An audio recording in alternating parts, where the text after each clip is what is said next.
For the next part of the workshop, we'll need to create an image of a web server. To do this, we'll create first a web server with everything installed on it, and then we'll create the image out of this web server. In the workshop, you have a link to download the EC2 Autoscaling Lab YAML file. This file is a definition of a server, or in other words, it's an infrastructure as code. We will use this infrastructure as code file to create a server and install all the necessary components on it.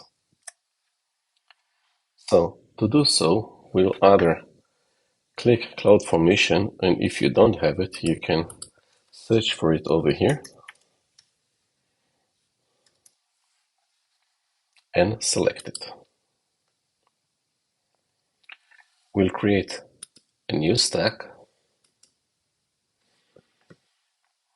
We're going to upload the file we just downloaded.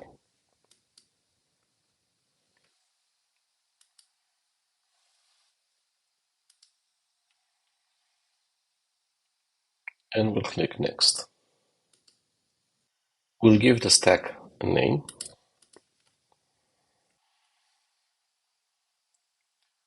Next, we need to check what is our own IP and list it over here.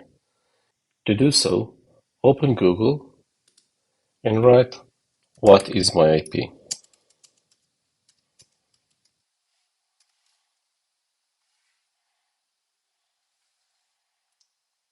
Copy the IP address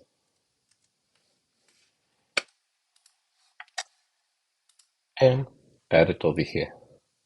Note that you need to add /32 at the end, which represents only one address. For the VPC, we'll select the default VPC, and from the subnet, we'll select one of the subnets. We'll click Next.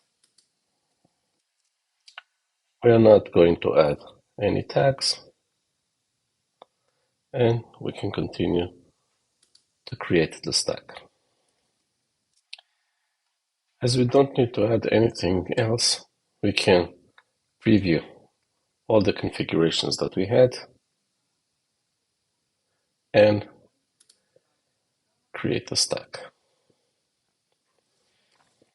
Everything is starting to run in the background, and we can refresh the screen to see what is happening. So we can see that we have security groups that are being created. We have an instance that is being created. And now we can see that the host has finished the creation, and we should have a working web server. To make sure that the web server is working, we'll go back to EC2. We have a running instance over here. We see that it's still initializing. I'll pause the video and I'll wait for it to be in running mode. So the server now is up and running. We've passed the checks. I'll select the server, and we can see that we have the public IP up and running. Let's see that it is working. I'll copy the address and open it in a new window. Remember to add HTTP and not HTTPS to the beginning of the line. Now that the server is up, let's create an image out of it. We'll go back, and still with the server selected, we can go to Action, Image Template, and we'll create a template out of this server. So we'll select Create Image. We'll give the image a name.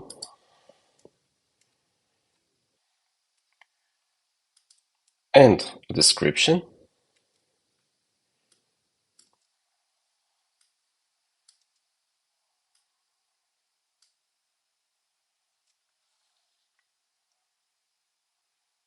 and create the image.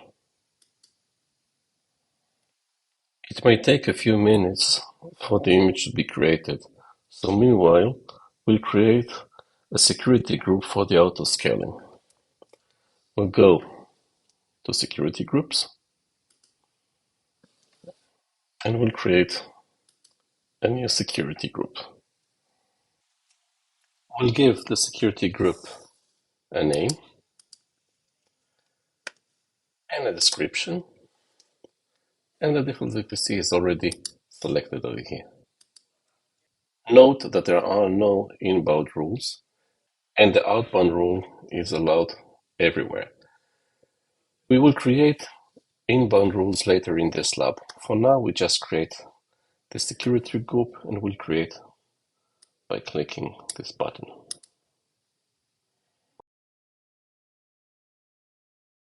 Now that we have the image of the web server, we can move on to the auto-scaling. Now, auto-scaling has three components in it.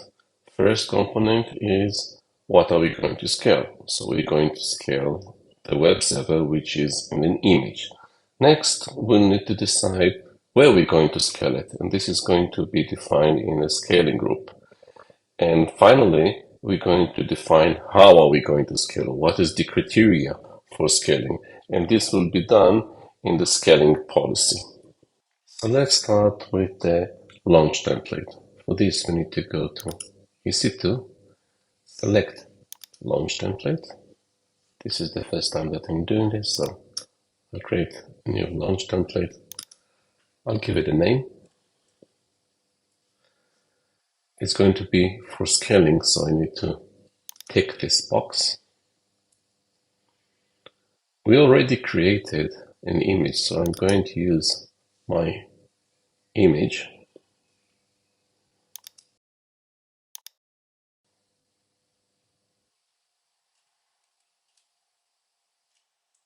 For the instance type, we'll select T3 micro, which is in the free tier. We have our key pairs that we previously created, so we will select them. For the security group, we'll select the auto-scaling security group we've created previously. We'll scroll down, we don't need to do any changes to the storage. We'll tick the advanced details. We'll look for the detailed CloudWatch options. And we'll enable it. CloudWatch will monitor our instances and will let us know when there is a high load that we need to address and make sure that we will scale. Launch to create a template for the launch.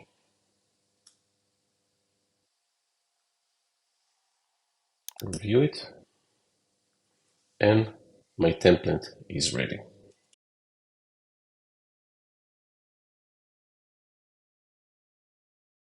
We'll create the auto-scaling group. Again, we need to go to EC2, select auto-scaling group. It's the first time again, so I'm going to create a new auto-scaling group. I'll name the group. I'll select the launch template that we previously created and click Next. Now we need to select where the instances will be launched. So we have only one VPC right now, and in the VPC we have 3 subnets. I'll select the 3 subnets and click Next. We don't have a load balancer yet, so we'll attach a new load balancer. It is an application load balancer type, and I'll give it a name. The load balancer is facing the internet, so I'll select internet facing. The VPC and subnets are already selected, and it's going to listen on HTTP port 80. We'll create a new target group. I'll name the target group.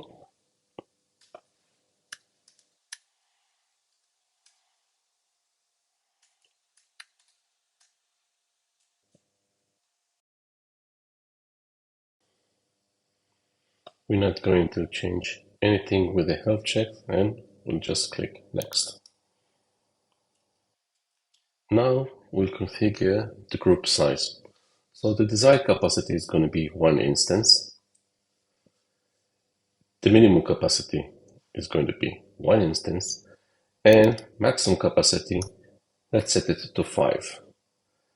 So with minimum capacity set to 1 and maximum capacity set to 5, we will have between 1 to 5 instances in case of a load. Now, how are we going to track and define the load? So we'll set target tracking scaling policy. In the target tracking scaling policy, we'll see the average CPU, we'll monitor the average CPU, and for now, to make it easier for us, we'll set the target value to 25%.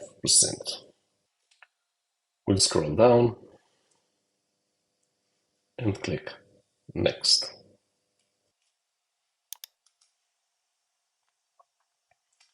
We're not going to add any notifications, but for now, let's add a tag.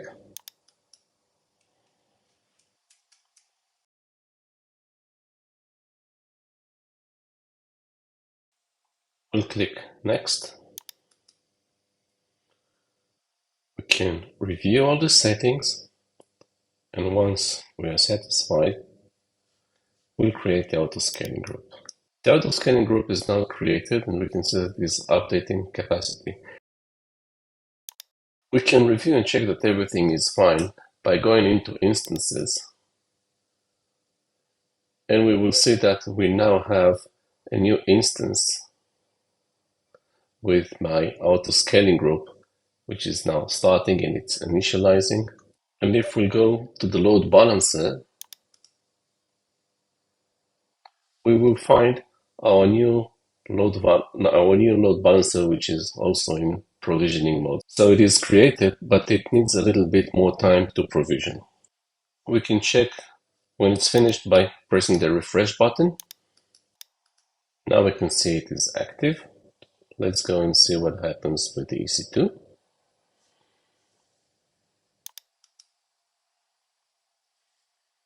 The EC2 is running, but still initializing. Okay, now the EC2 is also up and running.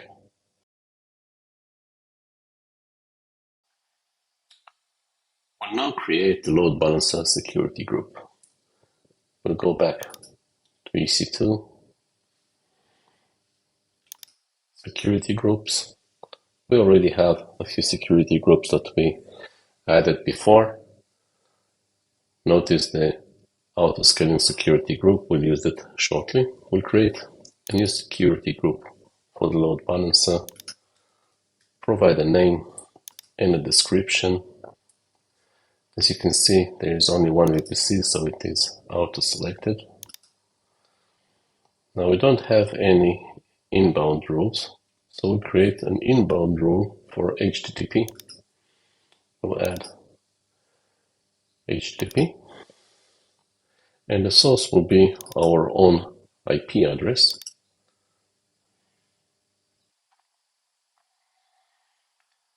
Next, we say that there is an outbound rule that allows everything to go out. We'll delete this rule as it is not secured, and we'll add a new rule for HTTP traffic that will go only to the auto-scaling security group.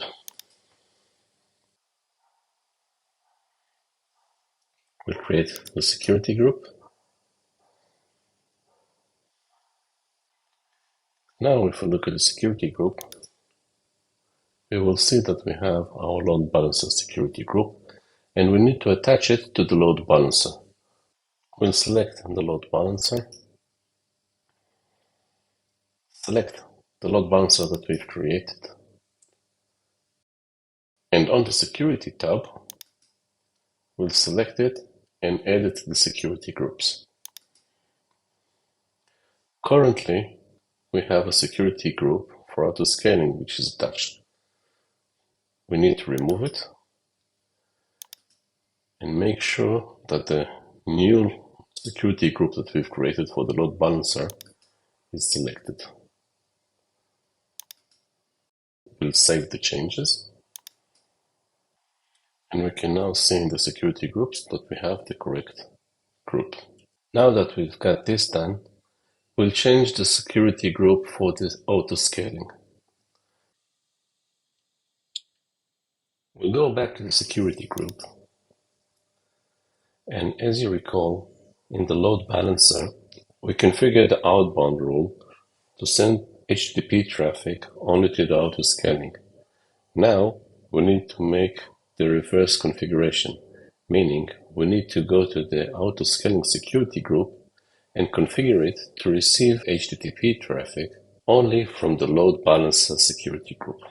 So we'll select the auto-scaling security group, we'll go to the inbound rule and edit the inbound rules. We'll add a new rule to receive HTTP traffic only from the load balancer security group. We'll save it and test to see that the configuration is working. We'll go back to the load balancer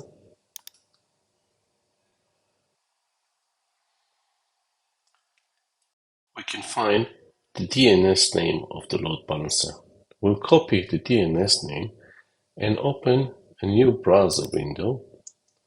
We'll add HTTP and paste the address, and we should receive the web page.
And test to see and test to see that the configuration is working. We'll go back to the load balancer.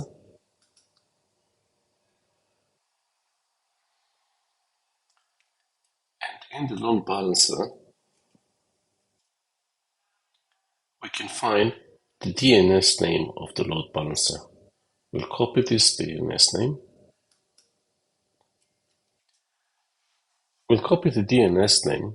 We'll copy the DNS name and open a new browser window. We'll add HTTP and paste the address.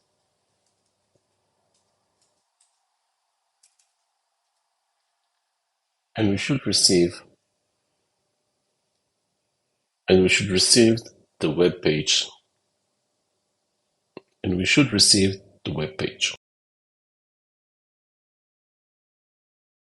Now that we finished configuring everything, this is how the setup looks like.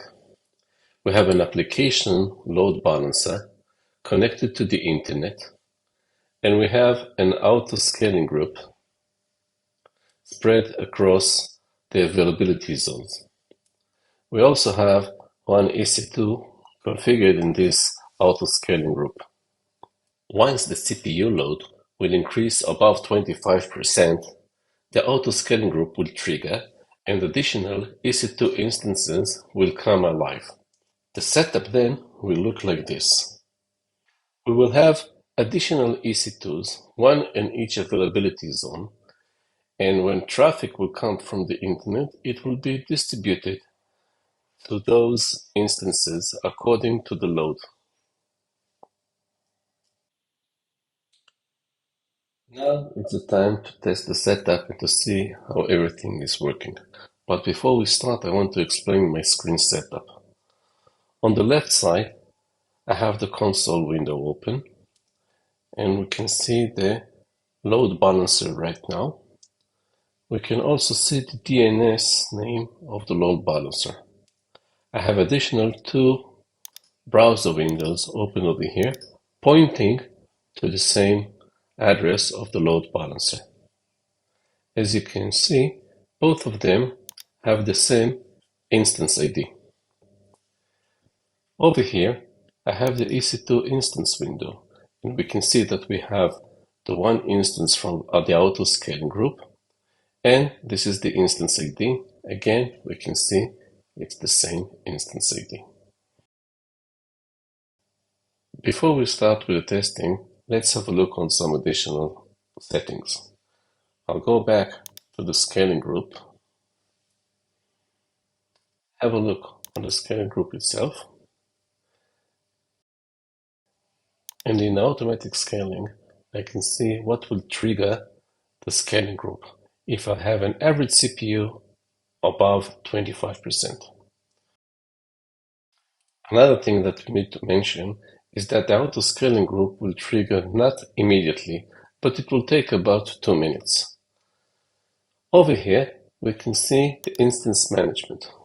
Currently, we have one T3 micro running, and again, this is the same instance ID as we see in the browser windows. In the window, if we scroll down, we'll see an option to start generating load on the CPU. And we have this in both windows. Let's start generating load on the CPU and see what happens. I'm going to click the other one as well. This will generate load. The load that we currently have, we can see it's above 25%. It's around 75-78%. I'll try to trigger some additional load. We can do this a couple of times. And now what we expect is to see an increase in the number of EC2 instances that are being triggered by the auto-scaling group. Now this might take a couple of minutes, so be patient. In the instance management, we can refresh the screen, and we'll also be able to do this in the EC2 instances to see if we have additional instances. Now, as I said, it's going to take a couple of minutes, so I'll pause the video right now and I'll be back in a couple of minutes. Okay, now a few minutes have passed and I'll refresh over here the instances, and I can see in the instance management group that we now have additional instances.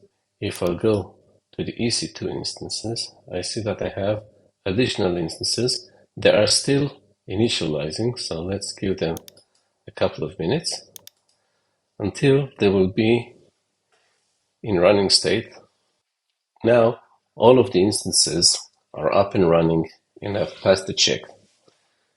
If I go to the browser window and I'll refresh both of them, we can see that we have two different instances, even though we're pointing to the same address. This is the load balancing address. So we have one instance running in zone 1C and one instance running in zone 1B. We can also see the instance ID is different, and we can identify them over here.